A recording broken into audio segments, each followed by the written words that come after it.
نحمده ونصلي على رسوله الكريم اما بعد فاعوذ بالله من الشيطان الرجيم بسم الله الرحمن الرحيم رب اشرح لي صدري ويسر لي امري واحلل عقدة من لساني يفقهوا قولي ولله الاسماء الحسنى فادعوه بها اور اللہ ہی کے لیے ہیں اچھے اچھے نام، سو ان ناموں کے ذریعے یا ان ناموں کے ساتھ اس کو پکارو۔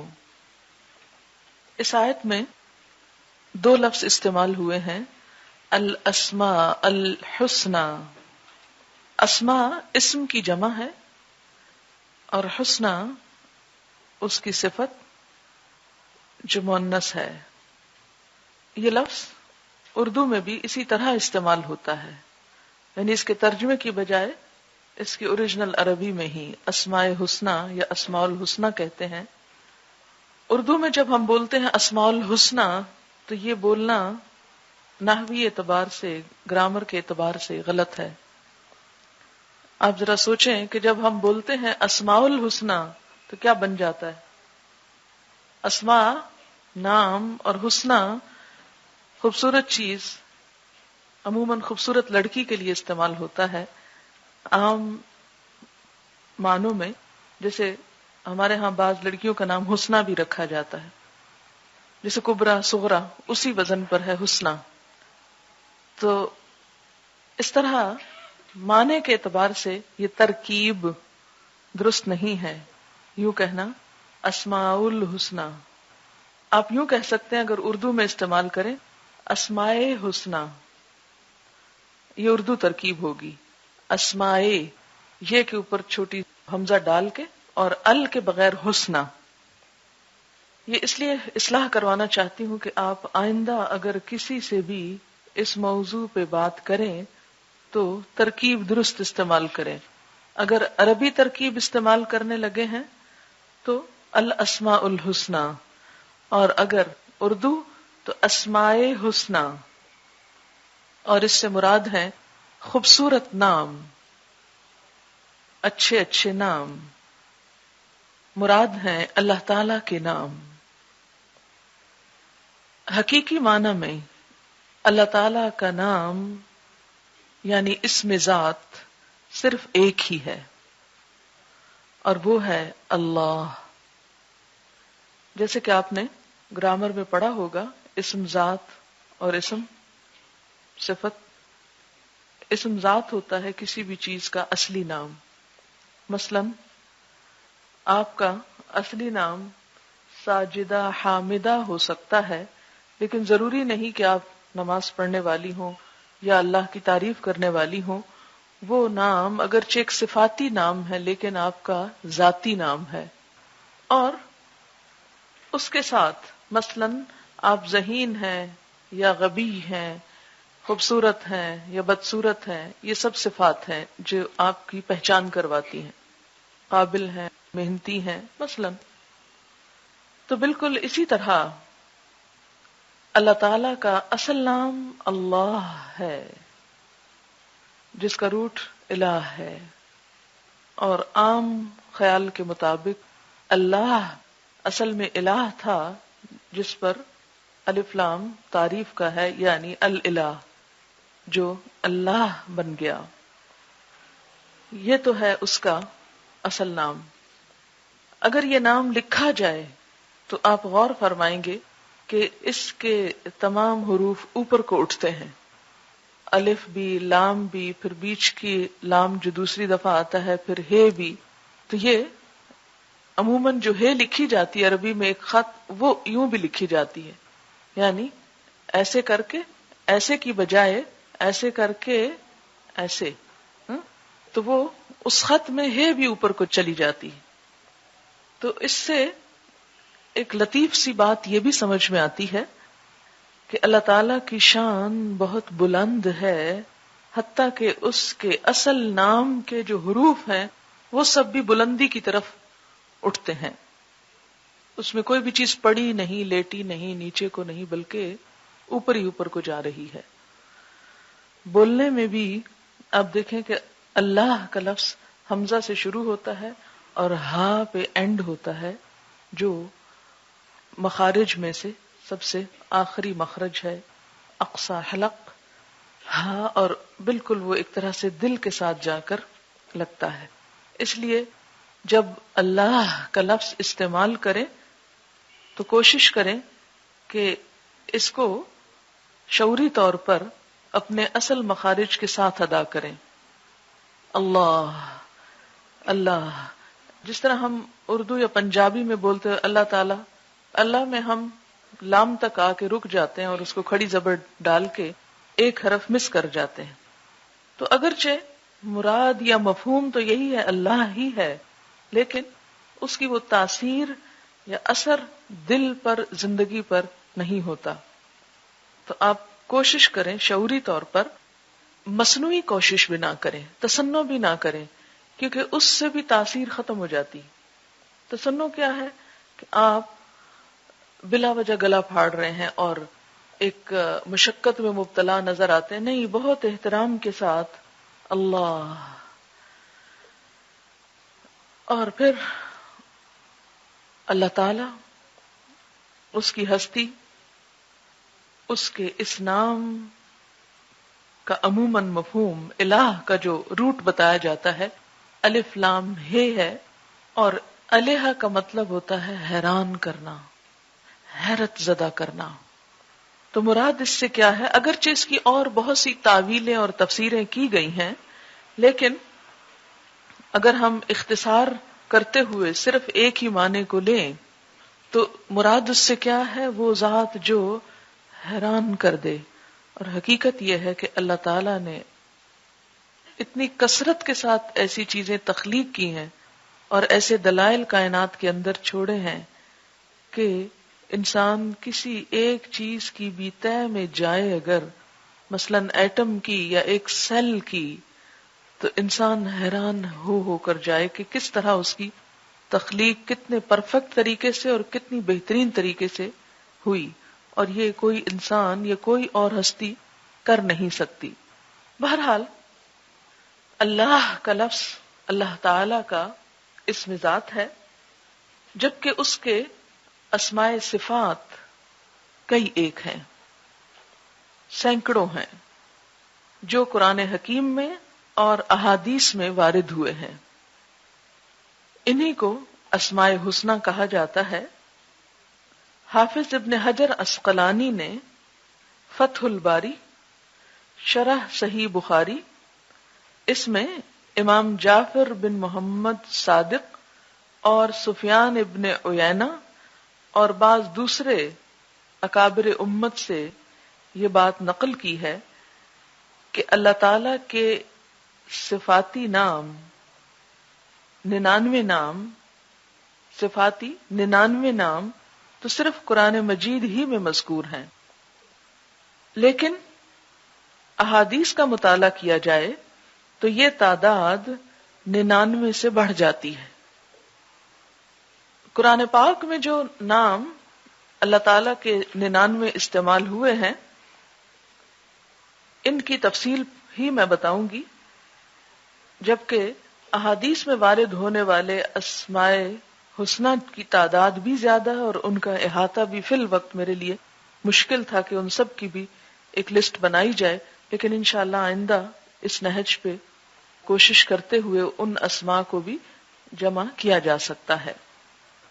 بہرحال بعض علماء نے اس پر کوشش کی اور 200 تک اسماء حسنی دریافت کیے، لیکن اس کی فی الحال مجھے کوئی ایسی لسٹ نہیں مل سکی، صرف یہ روایت ملی ہے کہ 200 تک یہ نام بنتے ہیں، اور یہ ساری اللہ تعالیٰ کی صفات کا احاطہ کرتے ہیں اور اس کی کمال قدرت اور اس کی رحمت اور شفقت اور عنایت اور اس کے اندر جو بہترین صفات ہیں ان کا اظہار ہے یہ نام۔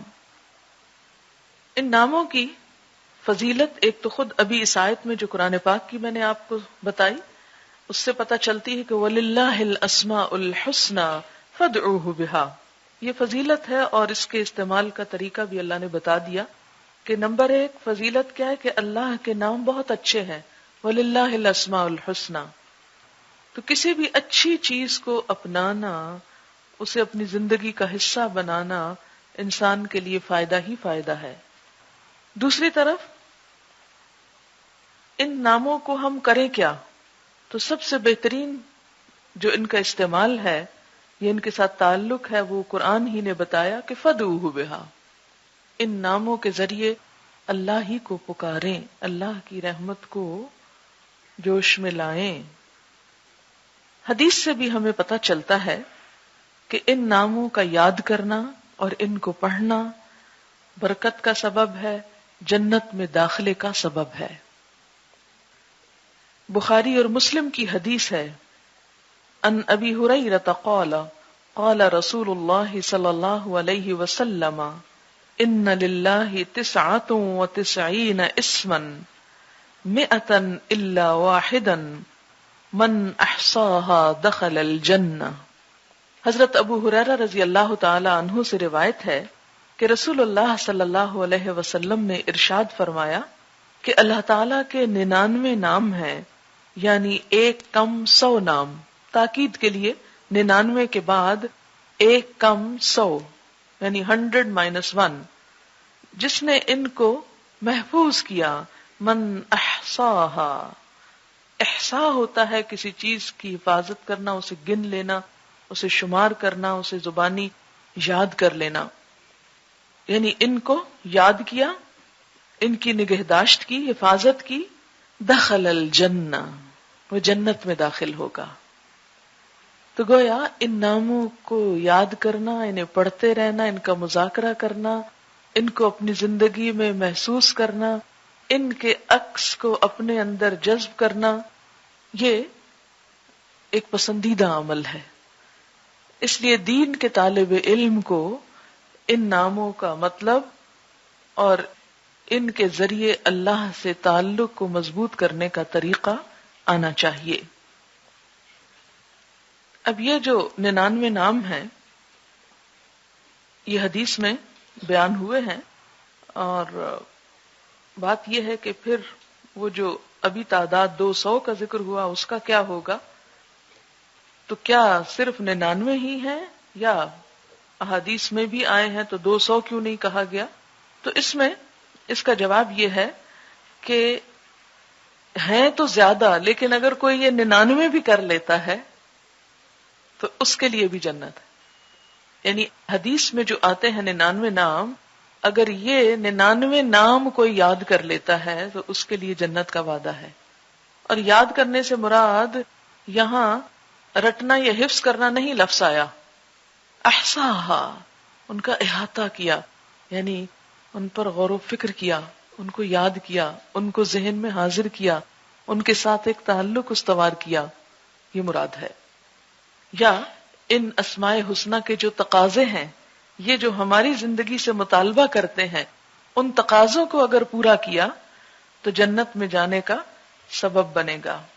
اور یہ بھی مطلب ہو سکتا ہے کہ جو ان کے ذریعے اللہ سے دعائیں مانگے گا، ان ناموں کا واسطہ دے کر یا وسیلہ دے کر یا ان کو ذریعہ بنا کر، یعنی ان کے ذریعے اللہ کو پکار کر، اللہ تعالی اس شخص کی دعا قبول کرے گا اور اللہ سے قرب کا ذریعہ بنے گا، اللہ کی رضا حاصل کرنے کا سبب بنے گا۔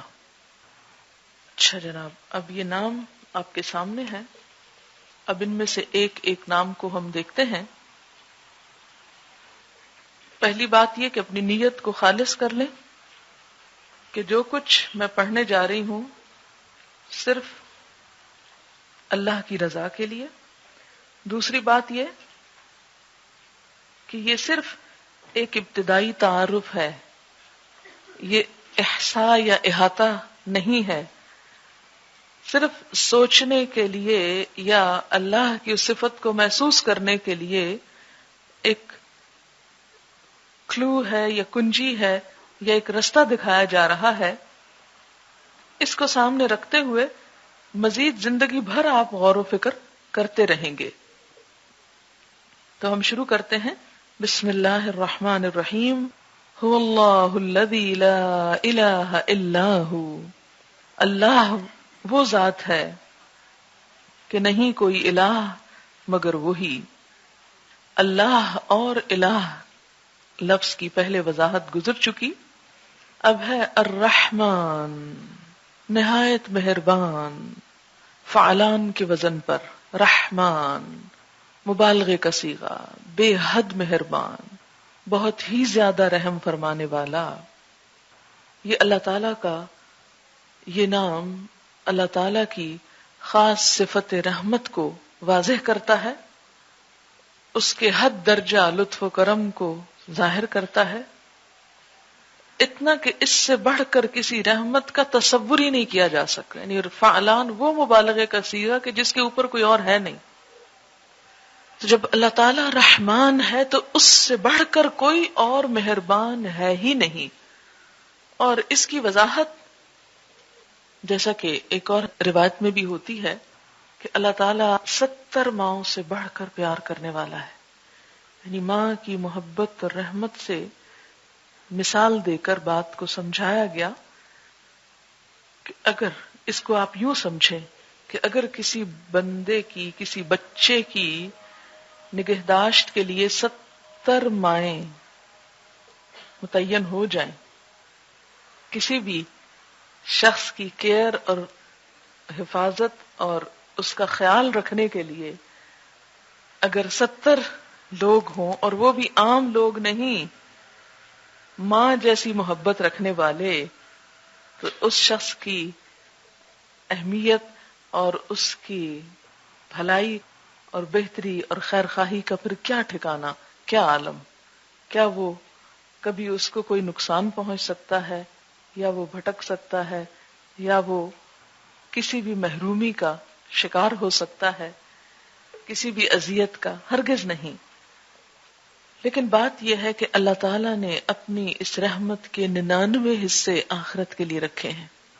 ایک حصہ دنیا میں ہے جس کی وجہ سے سب انسان ایک دوسرے پر رحم کر رہے ہیں اور ایک دوسرے کے ساتھ اچھا سلوک کرتے ہیں. حتیٰ کہ جانور بھی اگر اپنے بچے کے ساتھ رحمت کرتا ہے تو وہ اسی رحمت کا ہی ایک حصہ ہے.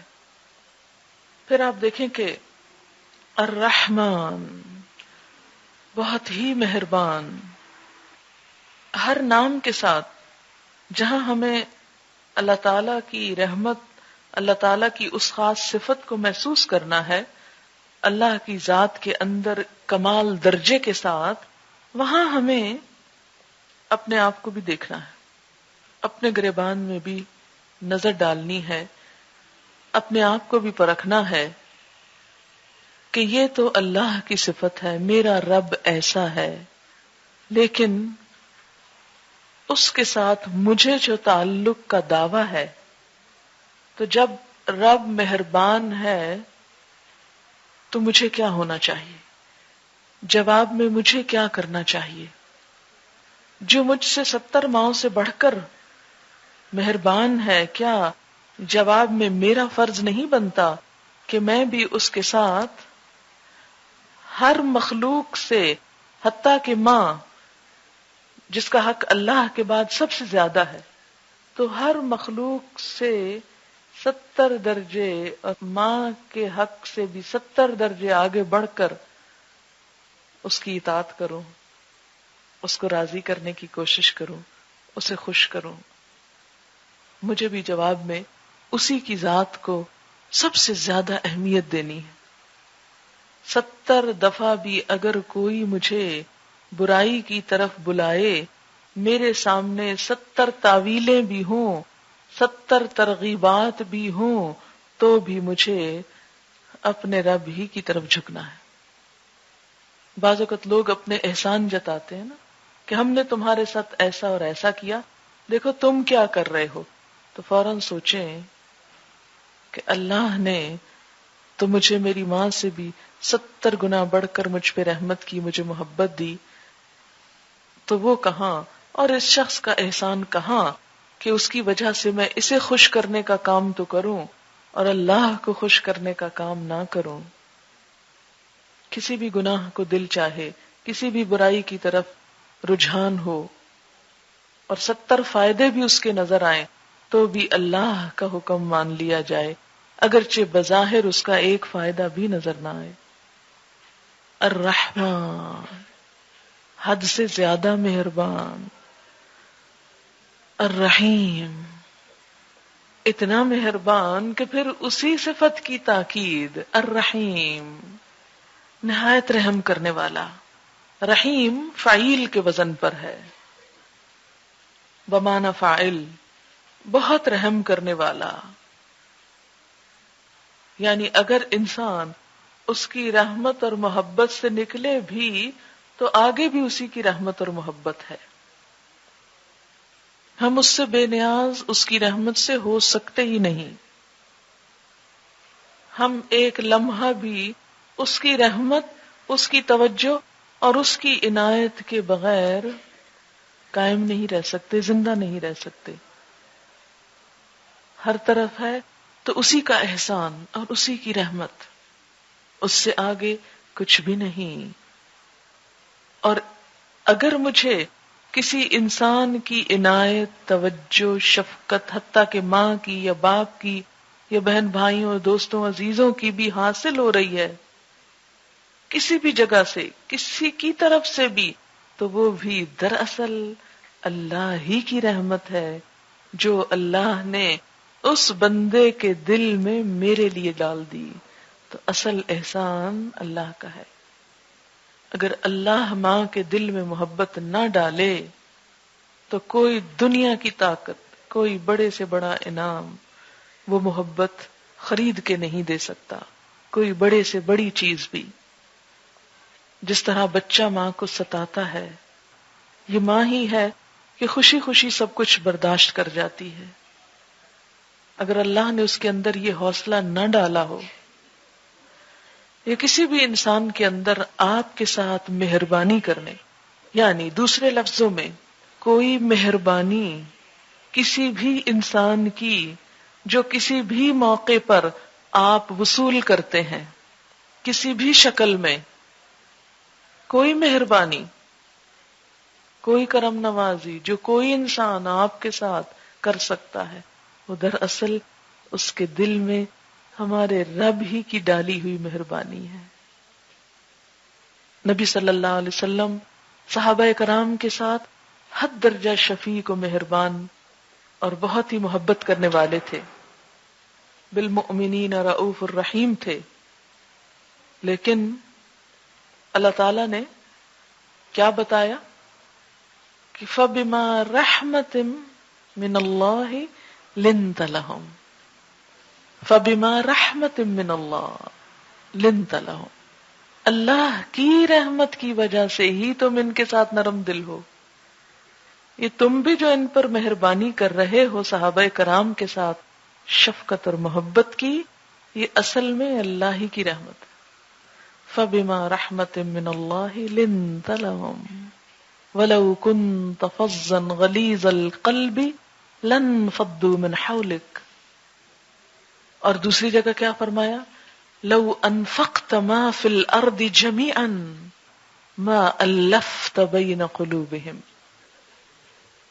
اگر زمین میں جو کچھ ہے سارے کا سارا بھی تم ان پہ خرچ کر ڈالتے تو تم ان کے دلوں میں اپنے لیے یا باہم ایک دوسرے کے لیے محبت پیدا نہ کر سکتے تھے۔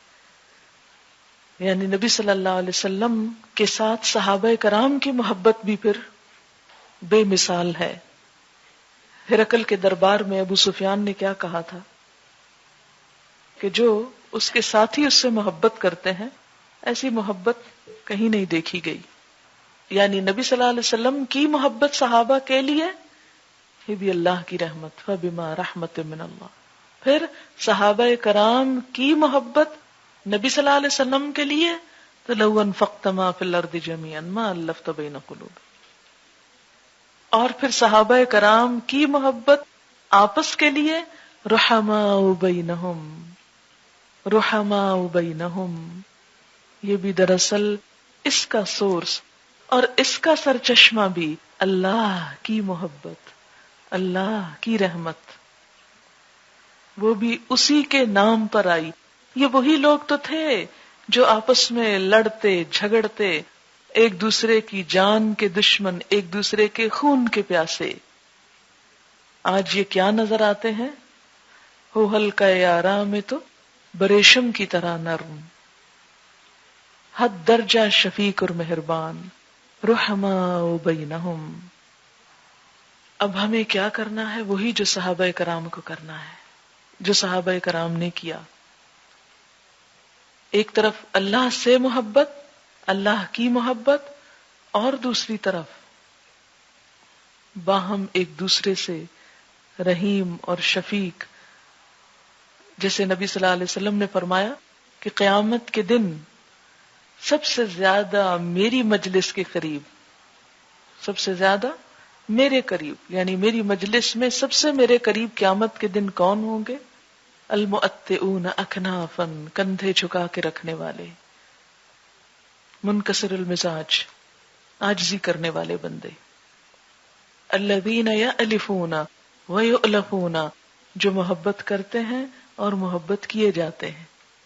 تو ہمارے اندر جو الرحمن سے تعلق کی بنا پر جو صفت اور جو خوبی اور خصوصیت پیدا ہونی چاہیے وہ یہی کہ باہم ہم، یعنی ایک طرف اللہ تعالی کی ذات کے ساتھ تعلق ہمارا محبت کا ہو، نبی صلی اللہ علیہ وسلم کے ساتھ محبت کا۔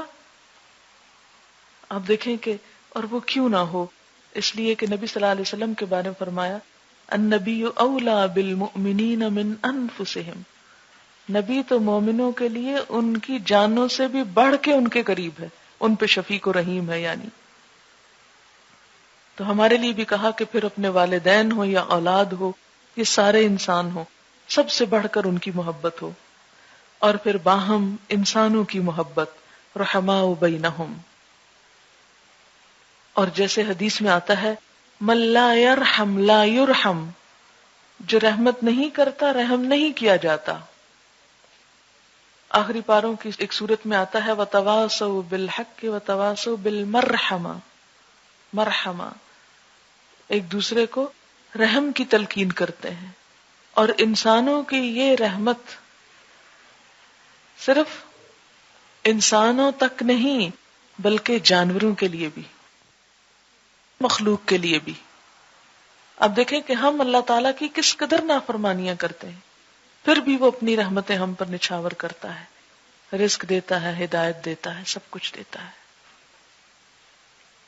حدیث میں آتا ہے من لم یرحم صغیرنا ولم یعقر کبیرنا فلیس منا، جو شخص ہم میں سے چھوٹے پر شفقت نہیں کرتا، رحمت نہیں کرتا، یعنی جو عمر میں، اسٹیٹس میں، مرتبے، مقام یا کسی بھی چیز میں کمتر ہو، اس کے ساتھ نرمی سے بات نہیں کرتا۔ کیونکہ عموماً ٹرینڈ کیا ہوتا ہے کہ جو اپنے سے نیچے ہوں ان کے ساتھ صرف ایک آرڈر کا، ایک روب کا، ایک ایسا انداز ہو کہ جس میں صرف رعونت ہی ہو، جبکہ اسلام کی تعلیم کیا ہے، خود نبی صلی اللہ علیہ وسلم کا اسوہ حسنہ کیا ہے؟ بچوں کے ساتھ جو معاملہ تھا انتہائی رحمت و شفقت کا تھا۔ اور اسی طرح بچوں کو کیا سکھایا کہ بڑوں کی توقیر، عزت۔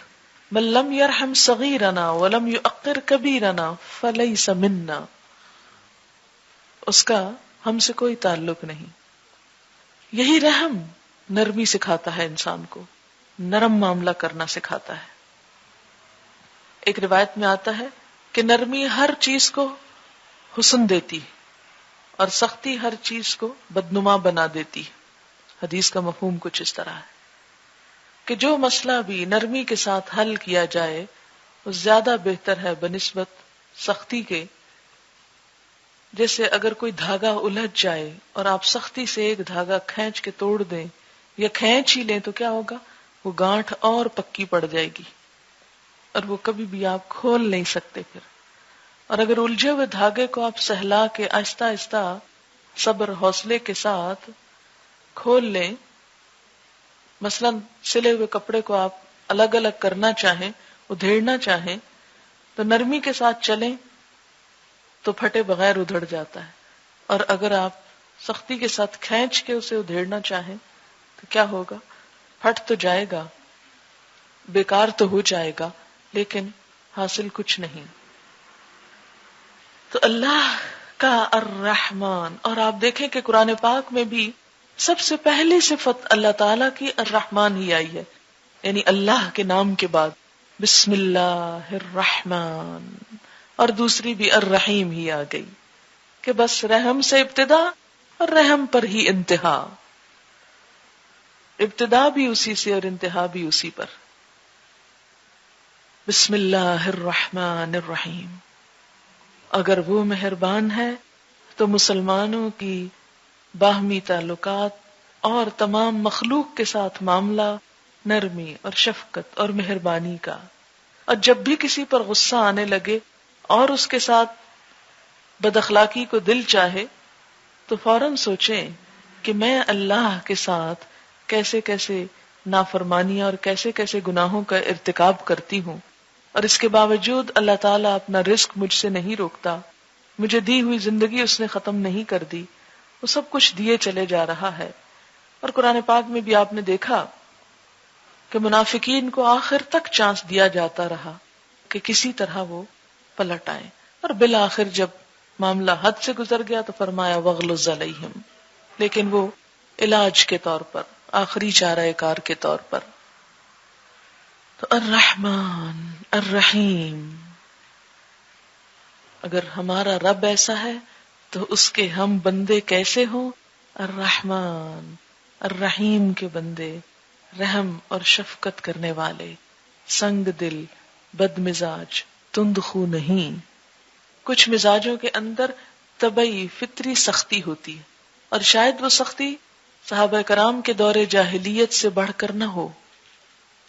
صحابہ کرام کی دور جاہلیت کی جنگیں اور باہم ایک دوسرے سے لڑنا جھگڑنا اور ایک دوسرے کے ساتھ سختی، اس کا آپ تصور بھی نہیں کر سکتے. لیکن جب اسلام جیسی نعمت آئی تو نتیجہ کیا نکلا کہ باہم قبائل کو شیر و شکر کر دکھایا، یعنی آپس میں اس طرح ایک دوسرے سے محبت کرنے والے کہ گویا ایک خاندان ہو، ایک فیملی ہو.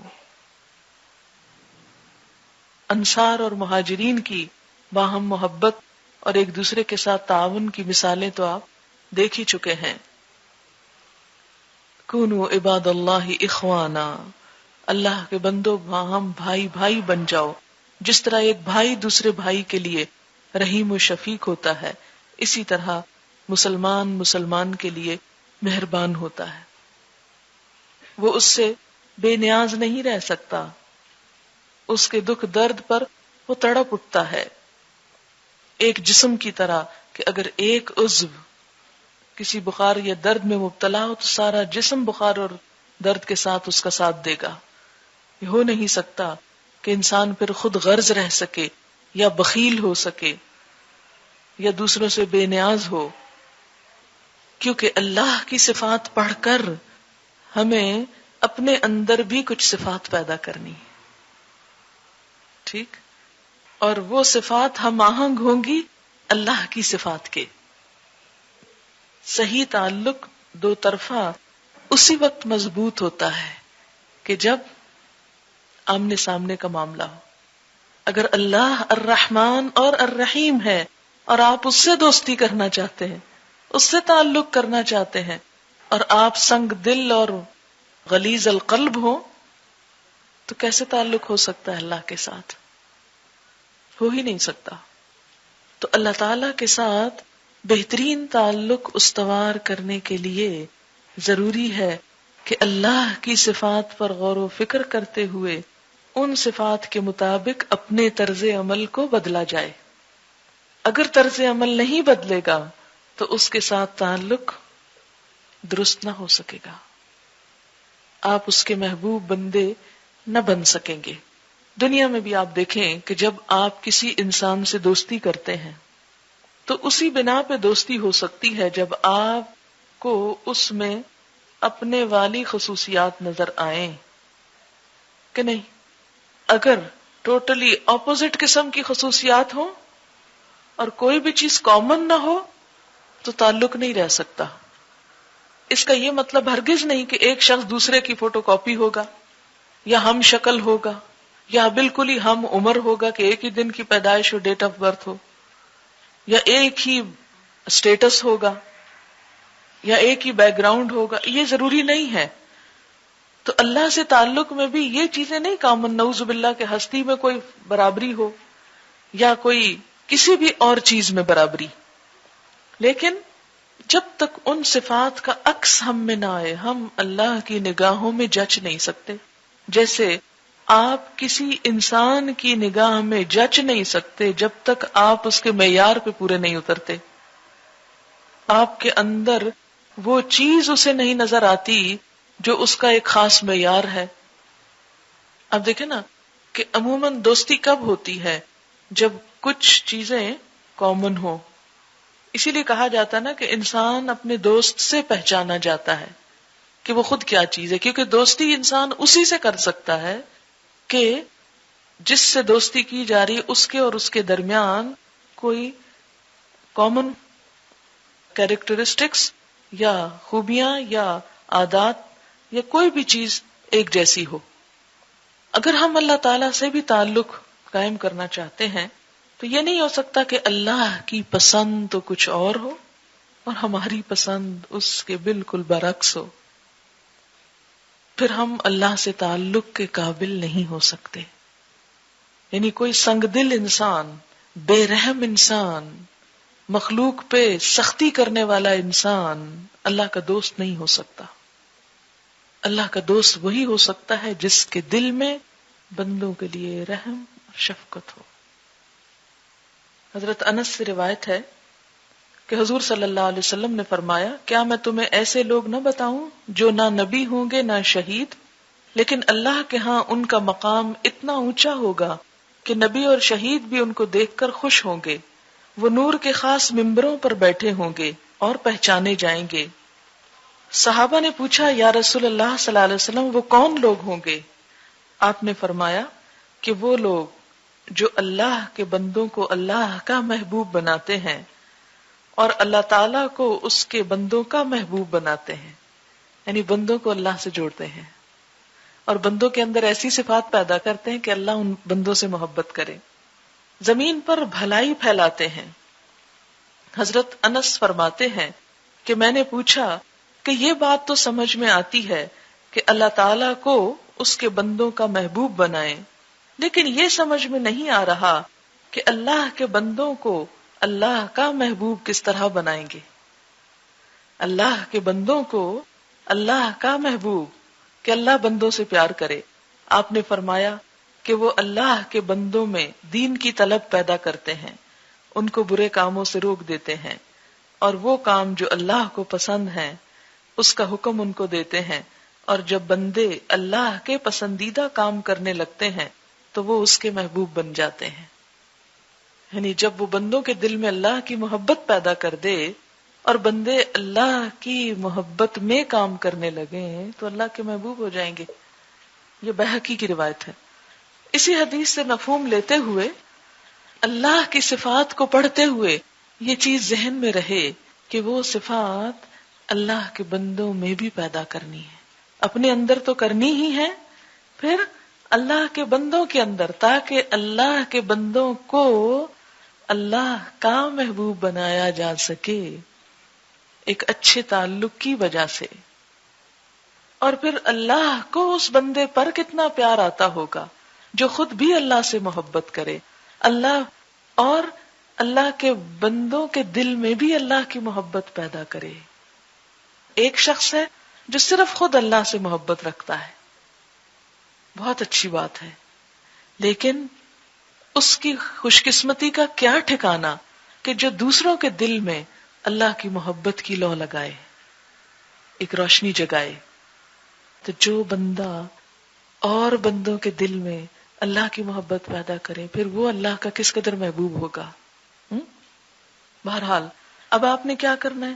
ان صفات کا عکس اپنے اندر بھی اور اللہ کے بندوں کے اندر، تاکہ مخلوق خالق سے جڑ جائے صحیح تعلق کی بنا پر.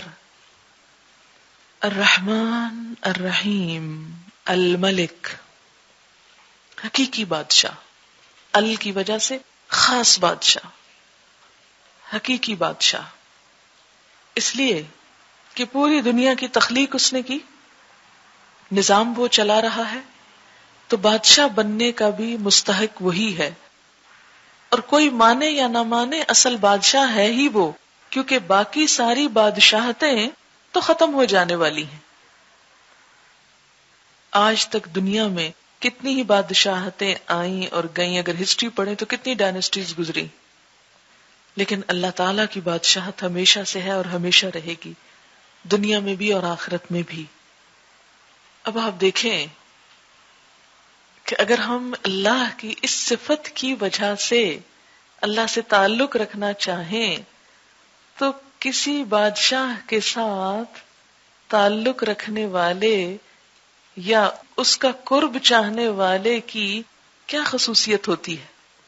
یہ مثال کے طور پر، تشبیہ کے طور پر نہیں، مثال کے طور پر بات سمجھنے کے لیے آپ دنیا کے کسی بادشاہ کا تصور لائیں، اس کا میگنیفیسنٹ ہونا، اس کا بہت جلال والا، بہت اختیار والا اور بہت زبردست چیز ہونا لوگوں کے اندر کیا چیز پیدا کرتا ہے؟ لوگ اس سے مسحور ہوتے ہیں، اس کے فین ہوتے ہیں. کبھی آپ نے دیکھا کہ درباریوں کی کیا کیفیت ہوتی ہے؟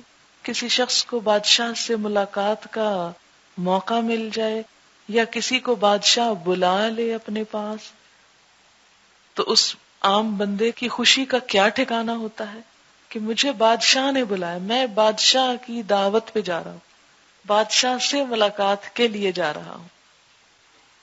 ایک دفعہ اتفاق ہوا مجھے کسی بادشاہ کی دعوت پر جانے کا، اس کے بیٹے کی شادی تھی تو بس اتفاق تھا جانے کا. نام نہیں لوں گی اس لیے کہ فائدہ کچھ نہیں. جب میں گئی تو میں نے کلاس کو نہیں بتایا کہ میں کہاں جا رہی ہوں، پچھلے سے پچھلے سال کی. جب میں واپس آئی تو میں نے نہیں بتایا کہ میں کہاں سے آئی ہوں. کس لیے نہیں بتایا کہ یہ کہیں میرے دل میں یہ بات نہ آ جائے کہ یہ کوئی قابل فخر بات ہے، کسی بادشاہ کا مہمان بننا. یہ محض ایک اتفاق ہے کہ جس میں میری کوئی کوشش نہیں تھی، کہ کہیں ترجمے کی ضرورت تھی. کسی بادشاہ کی بیوی پاکستان آئی اور کسی سے اس کی ملاقات تھی تو ترجمے کی ضرورت تھی، تو مجھے ایز این انٹرپریٹر بلایا گیا. میں چلی گئی. جب میں نے ترجمہ کیا تو جو بادشاہ کی اہلیہ تھیں وہ جس صوفے پہ بیٹھی ہوئی تھی، میں ایک اور صوفے پہ تھی، جس کا ترجمہ کر رہی وہ ایک اور جگہ پر تھی. تو تھوڑی دیر میں وہ مجھے کہتی ہیں ادھر آؤ، میرے پاس آؤ، اور اس سیٹ سے اٹھا کر بالکل ساتھ بٹھا لیا اور مجھ سے پوچھتی ہیں کہ اچھا تم مجھے یہ بتاؤ تم کیا کرتی ہو. معلوم نہیں اسے کیا فیلنگ ہوئی. میں نے کہا میں پڑھاتی ہوں. اس وقت میں یونیورسٹی جا رہی تھی ابھی کہ یونیورسٹی پڑھاتی ہوں. پھر پوچھتی اچھا اور کیا کرتی ہو. میں نے کہا قرآن پڑھاتی ہوں. تو کہتی کہ اچھا کیا پڑھاتی ہو. خیر تفصیلات اس نے پوچھی. اب جس کا ترجمہ میں کر رہی ہوں وہ شخص ایک طرف بیٹھا اور یہ براہ راست مجھ سے بات چیت شروع ہو گئی. پھر کہنے لگی کہ میں نے تھوڑی تفصیل بتائی کس طرح رمضان میں ہوتا ہے پروگرام، ایسا اور ایسا ہوتا ہے. کہنے لگی کہ اچھا تم میری طرف سے تمہیں دعوت ہے کہ رمضان میں ہمارے ہاں آ کر تم ہمارے لوگوں کو کچھ سکھاؤ. میں نے معذرت کی. میں نے کہا کہ میں سمجھتی ہوں کہ ہمارے لوگوں کو بہت ضرورت ہے اور یہاں میرا رمضان بہت ہی اچھا گزرتا ہے.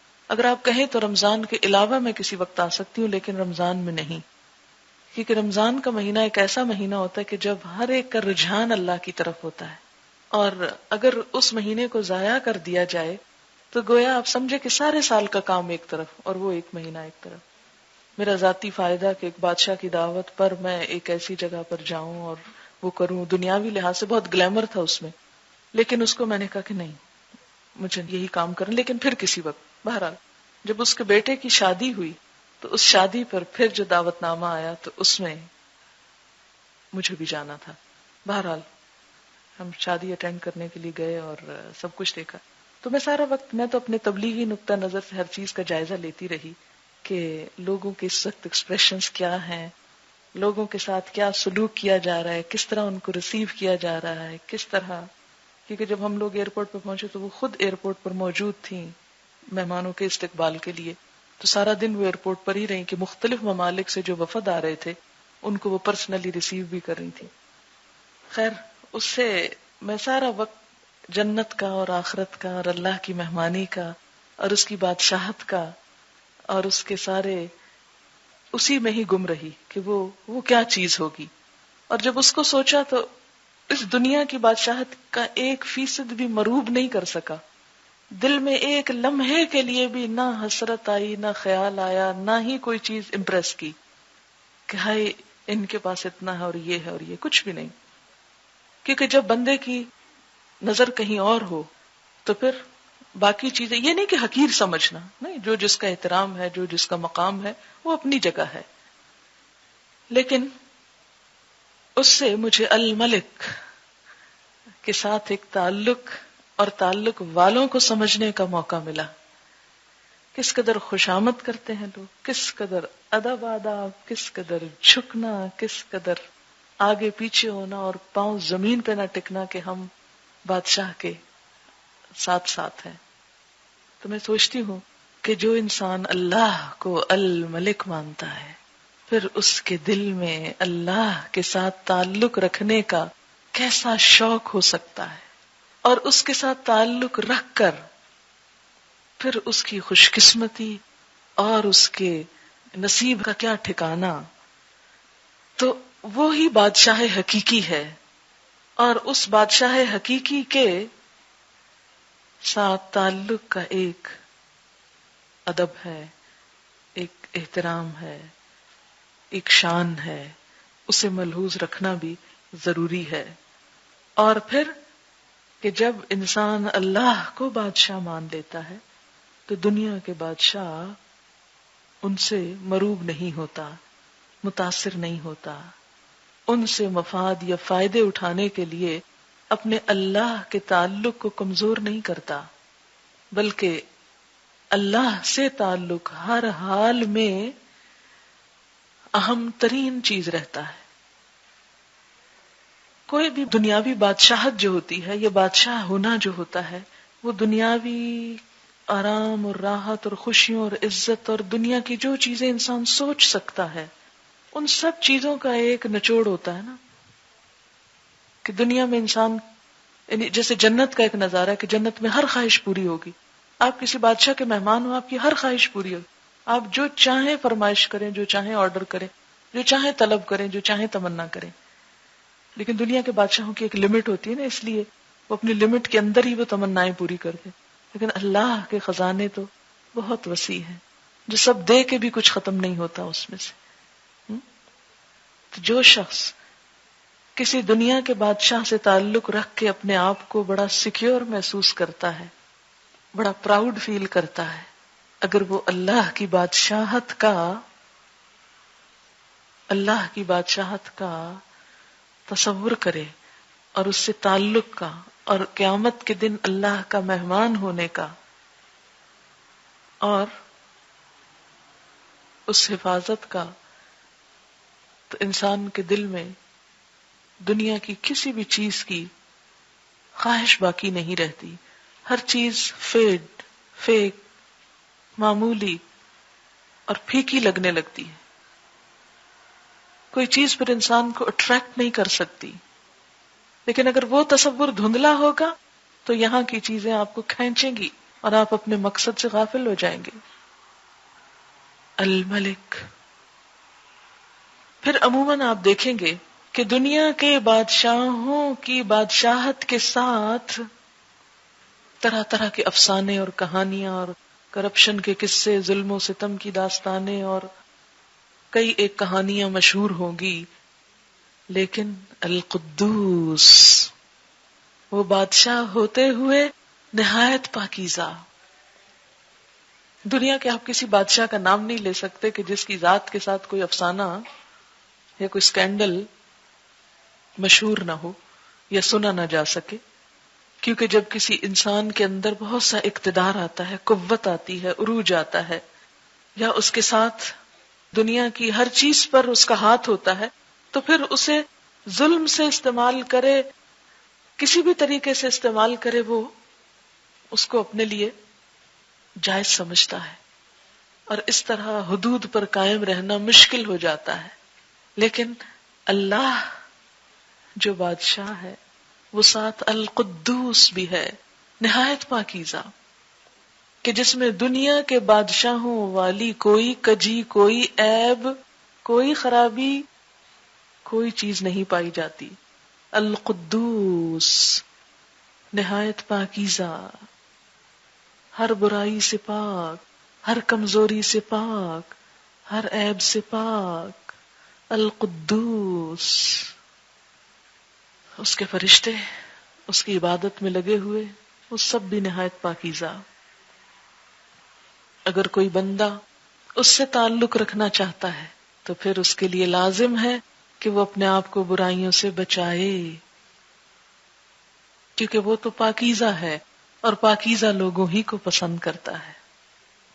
پھر انسان کسی بھی چیز کو پا کر، اب دیکھیں مال کو پا کر مال کی محبت میں گرفتار ہونا ایک کمزوری ہے نا انسان کی، لیکن مال ہوتے ہوئے مال کی محبت دل سے نکال کے اللہ کی محبت کو دل میں جگہ دینا، یہی اللہ سے دوستی کا سبب بنتا ہے. انسانوں کی محبت ایک کمزوری ہے انسان کی، لیکن اس محبت کے ذریعے اگر انسان اللہ کی محبت کے قریب ہو تو اسی سے اصل فائدہ ہے. اگر انسان بندوں کی محبت میں مبتلا ہو کر اللہ کو بھول بیٹھے اور اللہ کے حکم کی نافرمانی کرے یا اللہ کی راہ میں دوڑنے میں سستی کرے، نماز میں تو دل نہ لگے اور بات چیت لمبی لمبی لوگوں کے ساتھ گپ شپ، تو پھر کہیں تو کچھ کمی ہے. القدوس، نہایت پاکیزہ. السلام، سراسر سلامتی. السلام، کس طرح اس نے ہم کو امن میں رکھا ہوا ہے. صرف زمین کی ساخت پر غور فرمائیں. زمین کی ساخت کس طرح یہ کرۂ ارض آگ کا ایک گولا اپنے پیٹ میں آگ کے طوفان لیے ہوئے، اس کی پیٹھ پر ہم امن سے بیٹھے ہیں. زمین کے اندر ہر وقت ایک ارتعاش ہے، ایک زلزلے کی کیفیت ہے، لیکن ہم کبھی کبھار محسوس کرتے ہیں تو خوف کا کیا عالم ہوتا ہے. پھر ہر وقت یہ زمین فضا کے اندر گھوم رہی ہے، دوڑ رہی ہے، لیکن اس کے باوجود ہم میں سے کسی کو کچھ بھی خبر نہیں، کوئی احساس نہیں، کوئی پریشانی نہیں. اس کرے کے اندر ایسی گریوٹی رکھی کہ ہم کہیں لٹک کے گر نہیں جاتے.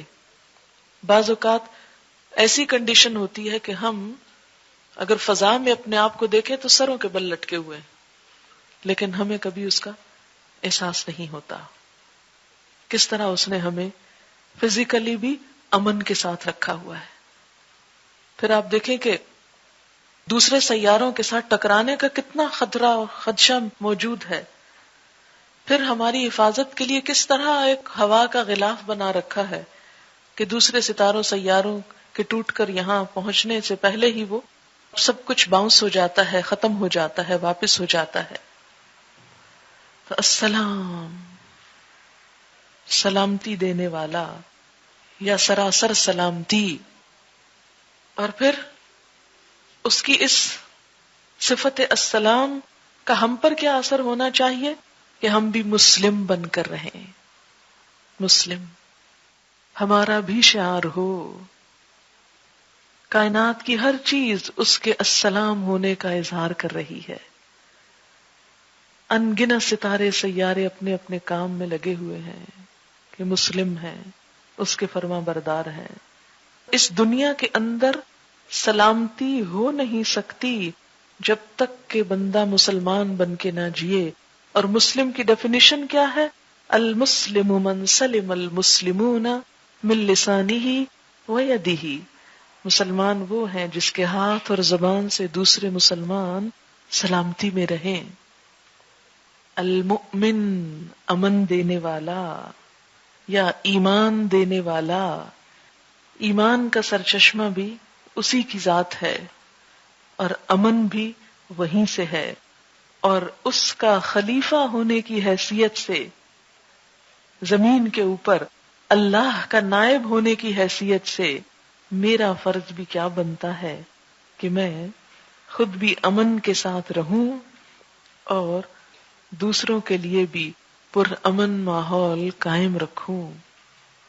اور اس کے لیے کچھ اگر دباؤ برداشت کرنے پڑے، اس امن میں خلل اندازی ہونے کے لیے اگر کچھ تکلیف اٹھانی پڑے تو بھی تکلیف اٹھا کر امن و امان کی صورتحال کو قائم رکھا جائے. اور پھر وہ ایمان دینے والا ہے تو میں آگے بڑھ کر ایمان لینے والی بن جاؤں، اس کے دیے ہوئے ایمان سے یا اس کی ذات پر ایمان رکھوں، بھروسہ کروں، اعتماد کروں. لِتُؤْمِنُوا بِاللَّهِ وَبِرَسُولِهِ. اور اسی طرح بندوں کے دل میں بھی ایمان جگاؤں. جتنا جتنا دوسروں کے دلوں میں ایمان کی شمعیں جلائیں گے اپنے اندر جلیں گی، خود زیادہ مضبوطی آئے گی. مؤمن، کیا میں بھی امن کی پیامبر ہوں یا فساد جھگڑا اٹھانے والی؟ حمالۃ الحطب. اللہ نے اگر ایمان مجھ تک پہنچا دیا، کیا میں اس کی مخلوق تک پہنچا رہی ہوں؟ کتنے ہی بندے اس کے ایسے ہیں جو کافر ہیں، جو ایمان سے خالی ہیں. کیا میں نے کوئی کوشش کی کہ ان بندوں تک ایمان کو پہنچاؤں، یا صرف اس کی یہ نعمت لے کر بیٹھ گئی اپنی ہی ذات تک؟ کسی بھی چیز کی قدردانی تو اسی وقت ہو سکتی ہے، شکر گزاری تو اسی وقت ہو سکتی ہے کہ جب اس کی دی ہوئی نعمت کا صحیح استعمال کیا جائے. مثلاً اگر آپ اپنے بچے کو ایک پینسل تراش لے کر دیں، شارپنر، اور وہ اس میں پینسل کی بجائے پین تراشنے لگے تو پین کا بھی کباڑا ہوگا اور پینسل تراش کا بھی. تو آپ کیا کہیں گے کہ اس نے قدردانی نہیں کی اس کو غلط استعمال کر کے. کسی بھی چیز کا یہی حال. مثلاً آپ لوگوں کو یہاں پڑھنے کے لیے یہ کمرہ مہیا کیا گیا، کرسیاں دی گئیں کہ آپ ان پر بیٹھ کر علم حاصل کر سکیں، اور کچھ لوگ ان پر لکھنے اور ان کو پھاڑنے کے کام میں لگ گئے. تو انہوں نے دراصل کیا کیا؟ امن میں خلل اندازی کی، اور اس کے علاوہ اس نعمت کی جو انہیں بغیر کسی قیمت کے ملی تھی اس کی قدردانی نہ کی. تو جب بندہ اللہ کا حق ادا نہیں کرتا، جیسا کہ آتا ہے وما قدر اللہ حق قدرہ، تو یہی ہے ناشکری کہ اس نے تو ہمیں ایمان دیا، امن دیا، ہم اسے آگے نہ پہنچا سکے، آگے نہ دینے والے بنے، اس نعمت کا صحیح استعمال نہ کیا، قدردانی نہ کی. المہیمن، نگہبان، وہ ہماری نگہبانی کر رہا ہے، حفاظت کر رہا ہے. ہم اس کی حدود کی کس حد تک نگہبانی کرتے ہیں، اس کی بتائی ہوئی بنائی ہوئی حدوں کو کس طرح ان کا خیال رکھتے ہیں. مہیمن، العزیز، سب پر غالب، زبردست. اگر وہ العزیز ہے تو مجھے کیسا ہونا چاہیے؟ اس کے سامنے جھک جانا چاہیے، اس کی اطاعت کرنا چاہیے، اور یہ سوچ لینا چاہیے کہ وہ مجھے پکڑنے پر پوری طرح قادر ہے. میں کہیں بھی اس سے بھاگ کر جا نہیں سکتی، کہیں بھی فرار حاصل نہیں کر سکتی.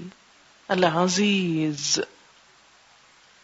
عزت والا، غلبے والا. الجبار، سب سے زبردست. الجبار، سب سے زبردست.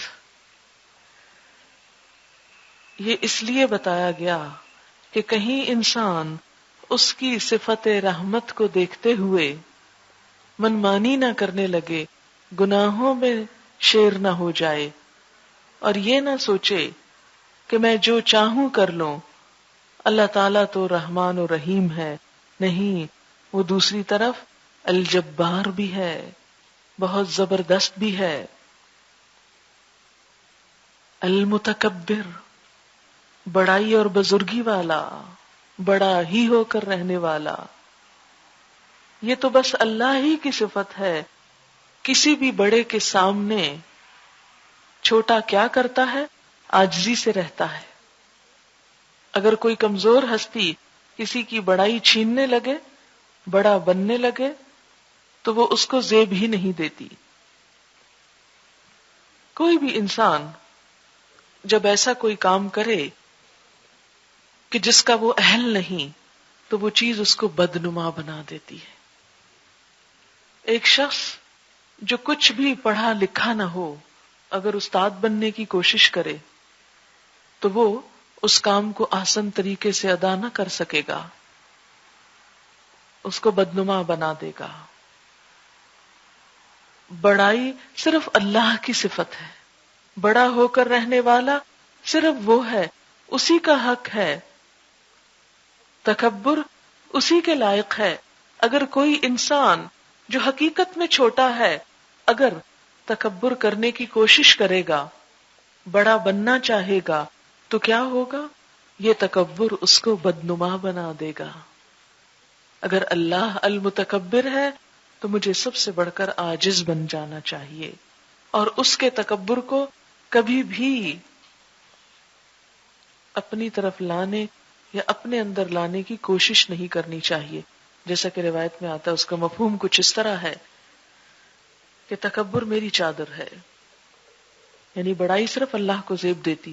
اگر کوئی وہ مجھ سے لینے کی کوشش کرتا ہے، یعنی اللہ کی چادر چھیننے کی کوشش کرتا ہے، تو اللہ کے غضب کو دعوت دیتا ہے،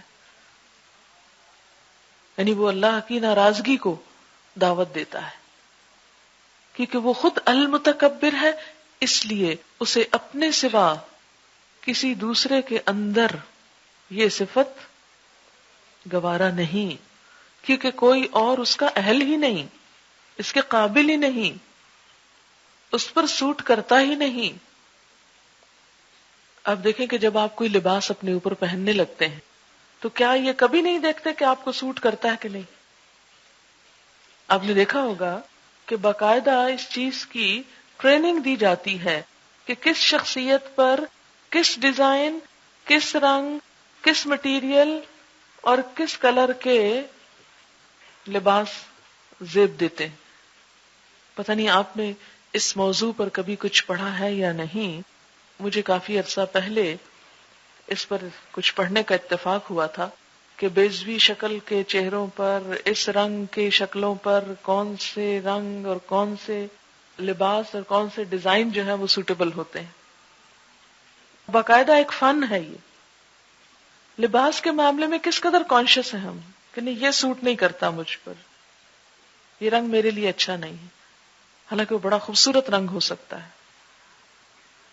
تو بالکل اسی طرح کچھ عادات کا رنگ بھی اور کچھ صفات بھی آپ کے لیے سوٹ نہیں کرتی، آپ کو زیبا نہیں، آپ ان کے اہل نہیں، وہ آپ کو اپنے اندر نہیں لانی چاہیے۔ اور انہی میں سے ایک صفت المتکبر کی ہے۔ بڑا بننے کی کوشش مت کریں، تکبر نہ کریں۔ جو دنیا میں تکبر کرے گا، آخرت میں ذلیل و رسوا ہوگا، چیونٹیوں کی شکل میں اٹھایا جائے گا، اور لوگ پاؤں تلے ان کو روند رہے ہوں گے۔ جہنم کے ایک غلیظ ترین نالے میں اسے رکھا جائے گا، جس کی بدبو نہایت شدید ہوگی۔ اسی طرح کہا جاتا ہے کہ تکبر اللہ کی صفت ہے۔ جب انسان تکبر کرتا ہے تو اللہ کی کبریائی میں شریک ہو کر شرک بھی کرتا ہے۔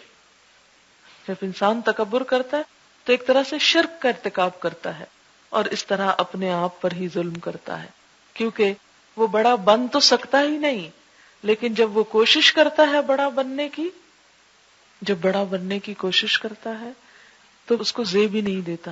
جیسے کوئی گدھا شیر کی کھال پہن کر اگر شیر بننا چاہے تو وہ شیر بن سکتا ہی نہیں، اور وہ اس کو سوٹ کرتا ہی نہیں، وہ الٹا اس کی شامت بلانے کا سبب بنے گا۔ اسی طرح جو صفت ہم کو زیب نہیں دیتی وہ المتکبر ہونے کی ہے، بلکہ یہ اللہ کی صفت ہم سے کیا تقاضا کرتی ہے کہ اگر ہم اللہ سے تعلق رکھنا چاہتے ہیں تو عاجز بن جائیں، تکبر اپنے اندر سے نکال پھینکے۔ اس لیے فرمایا کہ رائی کے دانے برابر بھی تکبر ہوگا تو اللہ کی جنت میں داخل نہ ہو سکو گے۔ رائی کا دانہ، اتنا چھوٹا سا تکبر بھی۔ تو تکبر اپنی گفتگو میں، اپنے قول میں، اپنے رویے میں، اپنے بولنے کے انداز میں، کسی بھی چیز میں ناپسندیدہ ہے۔ ہاں پوری دنیا آپ کے دروازے پہ لا کے ڈھیر کر دی جائے تو بھی آپ کو حق نہیں تکبر کا، کیونکہ خود زمین کی حیثیت پوری کائنات کے اندر کتنی ہے؟ بس ایک ذرے سے بھی کم کی، مائکروسکوپک ذرے کی، اور اس پر اتنے سارے کانٹیننٹس اور ملک، اور اس کا بھی صرف ایک حصہ خشکی ہے، 3 حصے پانی، اور اس ایک حصہ خشکی میں بھی کتنے کانٹیننٹس، اور ان کانٹیننٹس میں سے بھی کتنے کنٹریز، اتنے کنٹریز میں سے پھر سٹیز، سٹی میں آپ کا نام، آپ کی ذات، کیا حیثیت ہے اس کی؟ کچھ بھی نہیں۔ ایک قلم کی نوک پر چمٹے ہوئے لاکھوں کروڑوں جراثیموں میں سے ایک جراثیم، بس ابتدا تو وہیں سے ہوئی نا، ایک جراثیم سے۔ تکبر کہاں کو زیب دے گا؟ سوٹ ہی نہیں کرتا، ہضم ہی نہیں ہو سکتا۔ الخالق، تخلیق کرنے والا، بنانے والا، پیدا کرنے والا، اور اس صفت کی بنا پر اللہ کو ہر چیز کا خالق سمجھنا اور خود کو مخلوق سمجھنا کہ میں اس کی کریشن ہوں۔ تخلیق میں نہ میرا نہ کسی اور کا کوئی حصہ ہے، سب مخلوق ہے، صرف وہی خالق ہے۔ البارئ، جان ڈالنے والا، زندگی دینے والا، پیدا کرنے والا، اس کے سوا کوئی اور ہو نہیں سکتا، کوئی اور ہے نہیں۔ غیر محسوس طریقے سے ڈالتا ہے اور جب چاہے نکال بھی لیتا ہے۔ ہر متحرک زندہ چیز، لائف کی اوریجن اسی کی طرف سے ہے، خود سے خود کچھ نہیں ہو گیا۔ المصور، تصویر کشی کرنے والا، اوریجنلی ڈیزائننگ کرنے والا، ہر چیز کی اصل ڈیزائنر وہی ہے۔ آپ دیکھیں پہاڑوں کو کیسے ڈیزائن کیا، پتوں کو، پھولوں کو، انسانوں کو، انسانوں کے اندر ایک آنکھ کو کبھی آپ دیکھیں کیسے ڈیزائن کیا اس نے۔ بظاہر تو ہمیں دور سے سفید اور کالی چیز نظر آتی ہے نا، لیکن اگر قریب سے کسی کی آنکھ دیکھیں تو وہ جو کالا حصہ ہے اس کے اندر پھر حصے ہیں، اور اس کے اندر پھر باریک باریک لائنیں ہیں۔ کتنا خوبصورت ڈیزائن کیا۔ اگر ان کی جگہ 2 بٹن رکھ دیتا کیا حال ہو لیا ہوتا ہمارا، یا 2 سوراخ ہی رکھ دیتا اور بس، کیا لگتے ہم؟ المصور۔ اور اسی اپنی صفت کی وجہ سے اس نے انسانوں کے لیے تصویر کشی کو ناپسندیدہ قرار دیا، خصوصاً جاندار چیزوں کی، یعنی کوئی بھی شخص البارئ نہیں ہو سکتا تو المصور بننے کی بھی کوشش نہ کرے، لیکن اس کی بنائی ہوئی تصویروں پر، خصوصاً انسانوں پر غور و فکر کرتا رہے، اور جب کوئی حسین انسان، خوبصورت انسان نظر آئے تو بجائے اس کا عاشق ہونے کے اللہ کا ہوا جائے جس نے یہ تصویر بنائی۔ پھر آپ انسانوں سے امپریس نہیں ہوں گے، پھر انسانوں کے غلام نہیں ہوں گے، بس پھر اللہ کے ہوں گے کہ سبحان اللہ، جس نے یہ صورت بنائی وہ ہے کون؟ جس نے یہ شکل بنائی۔ اور جب انسان اللہ سے صحیح تعلق نہیں رکھتا تو وہ اللہ کو بھول جاتا ہے اور اس تصویر کو پوجنے لگتا ہے، اور یہیں سے شرک کا دروازہ کھل جاتا ہے۔ تو المصور. آپ دیکھیں کہ اس نے دماغ کی بھی کیسی ہماری ساخت بنائی، کتنی زبردست، کتنی خوبصورت، کہ جس کی بنا پر ہم آگے ڈیزائننگ کرتے ہیں اور تصویریں بناتے ہیں یا مختلف چیزوں کو امیجن کر سکتے ہیں.